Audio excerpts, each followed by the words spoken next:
Jangan lupa subscribe, like, komen, dan share YouTube TVRI Bengkulu. Dan nyalakan loncengnya ya. Terima kasih pemirsa, Anda masih bersama kami di Berendo Ruang Konsultasi. Baik pemirsa, kita lanjutkan perbincangan kita masih terkait dengan mencegah cedera dengan latihan yang tepat dan terukur. Nah Bang, Syifa ingin tanya nih, sebagai awam nih kayak Syifa, kalau misalnya habis olahraga tentunya ada pegel-pegel ya, sakit-sakit, nyeri otot. Gimana sih sebenarnya membedakan antara nyeri biasa atau ini nyeri karena cedera seperti overuse atau injury yang Abang sebutkan tadi? Jadi gini, kadang kita ngomong cedera itu harus dibagi dua dulu durasi waktunya. Dia akut atau kronis terlebih dahulu ya. Jadi kalau kronis berarti kan dia sudah lama ya, atau akut itu yang sudah berlangsung atau kita ngomongnya sudah proses jangka panjang ya. Nah, jadi kita bedakan dari dua tadi dulu, waktunya cedera yang pertama, yang kedua dari lokasi cederanya. Dia cedera di bagian mana? Di bagian muscle belly-nya kah? Atau di bagian tendonnya. Nah, kalau orang awam kadang biasanya cederanya di area masa ototnya atau badan ototnya. Kadang kita sering disebut itu sering DOMS ya kadang ya. Jadi DOMS itu kan efeknya hanya sementara ya, dalam arti 3-4 hari itu dia akan hilang sendiri. Paling lama 5 hari. Itu akan hilang sendiri tanpa ada perlakuan khusus ya. Itu biasanya akan hilang sendiri karena biasanya rata-rata overuse. Rata-rata gara-gara salah teknik latihan, dia akan menyebabkan DOMS di area badan otot. Tapi kalau dia ada cedera juga di area tendon, itu akan lebih lama masa penyembuhannya. Soalnya fase remodeling, fase healing itu ada tiap masanya, tiap cedera itu ada beda waktunya, rentan waktunya. Misalkan kayak di area badan otot tadi, kalau dia cedera butuh waktu sekitar 3-5 minggu penyembuhannya. Terus ada juga di bagian tendon, dia bisa lebih lama, tendinopati yang kita sering dengar itu bisa sampai 6 minggu penyembuhannya. Jadi cedera itu tergantung dari mana yang bermasalah. Apalagi kalau ada yang cedera di area ligamen itu bisa sampai 6 bulan fase penyembuhannya. Tapi bukan berarti kalau ada yang cedera itu dia akan istirahat total ya. Jadi bukan seorang atlet dia cedera dan harus gantung sepatu, bukan. Jadi dia harus memberikan tindakan yang tepat ya, seperti misalkan dia harus program fisioterapi, habis itu berikan program latihan yang tepat agar tujuannya mengembalikan cedera tadi bisa cepat pulih dan juga performanya akan tetap stabil dan bisa kembali ke performa awalnya, seperti itu. Oke, berarti salah nih kalau misalnya masyarakat bilang kalau ada suatu cedera harus diistirahatkan dulu nih kakinya. Itu gimana tuh Bang? Kalau misalnya ototnya akan gimana nih kalau misalnya diistirahatkan terlalu lama? Oh iya, gini, jadi kalau misalkan ada stigma gara-gara cedera dia harus istirahat, sebenarnya sih tidak salah, tapi kurang tepat. Jadi kalau kita ngomong ada seorang atlet dia cedera dan dia harus istirahat, itu akhirnya akan menyebabkan atrofi otot atau pengecilan massa otot gara-gara fase istirahatnya yang terlalu lama.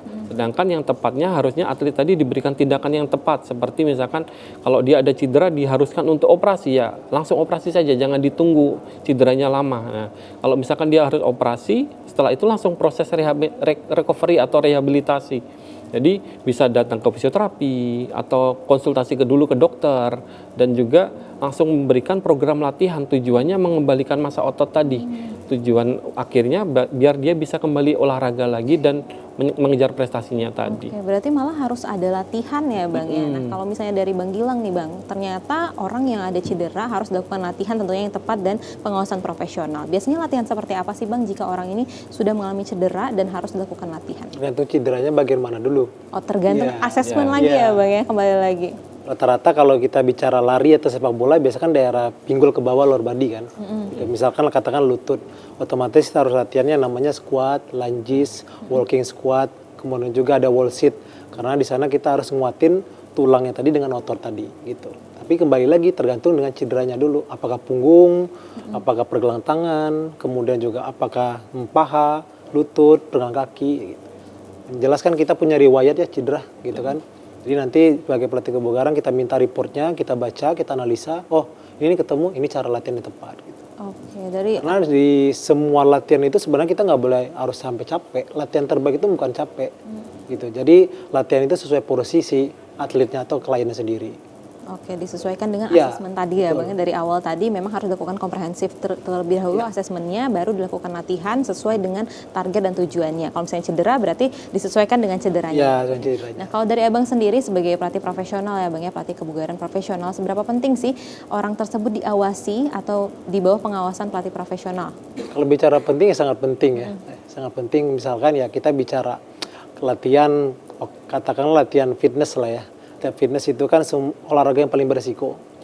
Karena kita melibatkan dari tulang, otot, gerakan segala macam. Emang benar-benar cueing-nya ataupun caption-nya kita delivery ke klien itu harus tepat. Yang pernah ya kita sharing tadi, kalau misalnya latihan squat itu bukan bokongnya yang tonggeng, tapi bokongnya turun ke bawah. Pada dasar ke atas, bukan badan yang naik, tapi dorong pakai paha depan. Gitu. Kebanyakan yang saya lihat itu masih pelatih-pelatih itu cueing-nya tonggengin bokongnya. Gitu. Karena kalau tonggeng bokong otomatis kan dadanya condong ke depan. Iya. Nah, lama-kelamaan back pain-nya pasti sakit. Gitu. HLP-nya pasti nanti kena. Di sini kan secara toraksik, cervical, lumbar kan di sini kan. Nah, di sini nanti bahaya itu panggul kita. Kayak lutut kan itu pondasi kita kan.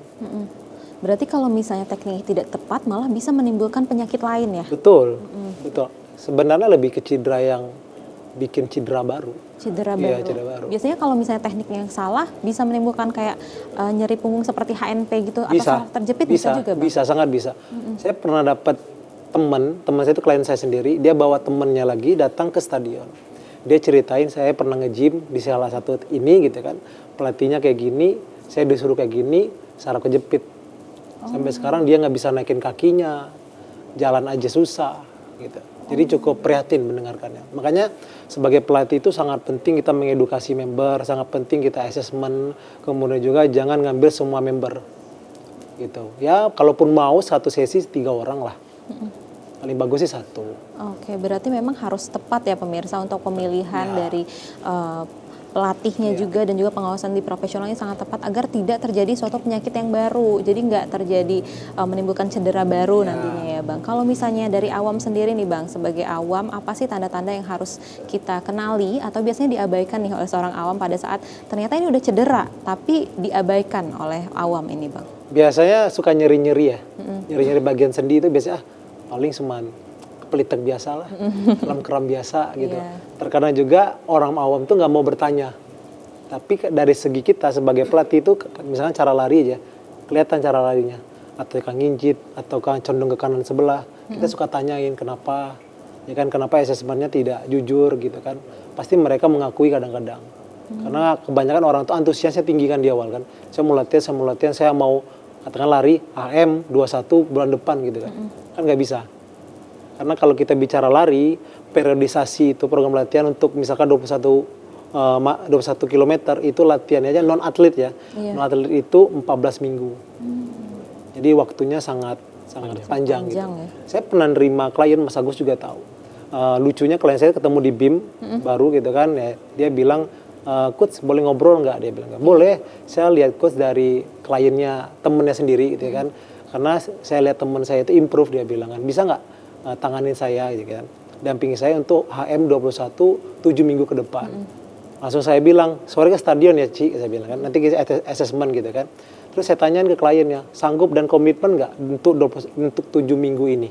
Oke, Karena berarti latihan memang harus komitmen ya Bang. Kalau Betul. misalnya tujuannya memang mau HM, jadi harus komitmen dalam waktu yang singkat itu ya. Jadi ada harus waktu dan juga tengah waktu yang tepat juga. Baik pemirsa, akan kita lanjutkan perbincangan kita terkait dengan cedera, dengan mencegah cedera dengan latihan yang tepat dan terukur. Tetap bersama kami di Berendo Ruang Konsultasi.